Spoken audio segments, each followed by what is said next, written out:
When Mom and Dad ran downstairs with my younger sister, Ravenna Sutton, a crowd of neighbors and onlookers had already gathered outside. Everyone was discussing how the empty apartment upstairs had suddenly caught fire. Dad seemed to hear a scream. His instincts as a veteran firefighter made him want to rush upstairs immediately, but Ravenna grabbed his arm. I didn't hear anyone scream. "Don't go, Dad. It's too dangerous." Mom nodded in agreement. "She's right. The flames are already spilling out from the window. It's too dangerous." Finally, the fire truck arrived. Dad geared up and ran upstairs to put out the fire. In the middle of the charred room sat a burned corpse. That was me.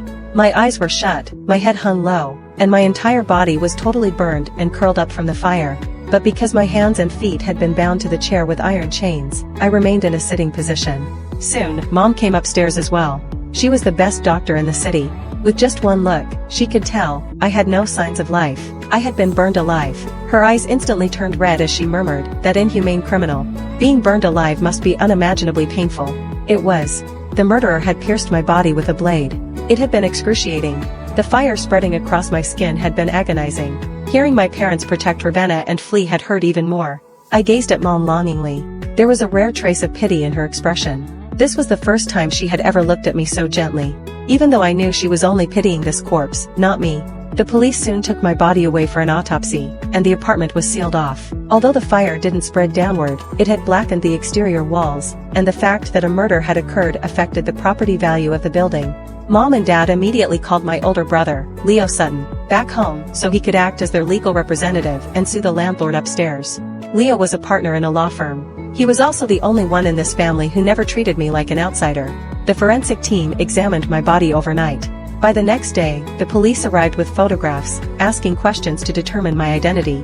Inside my tightly shut mouth, they found a silver pendant with an engraved date. It was a pure silver necklace given to me by an old priest I met on a trip to a farm, something I had always worn close to my heart. The date engraved on it was the most important date to me, October 3, 2015. When the murderer dragged me away from my own doorstep, I knew I wouldn't make it out alive. So, while they weren't looking, I hid the necklace in my mouth. That way, Mom and Dad wouldn't lose me completely. They'd be anxious if they couldn't find me, right? That date wasn't actually my birthday. I shared the same birthday with Ravenna, but she once cried and said, I shouldn't have shared a birthday with Danica. I stole her birthday. I should go back to the orphanage.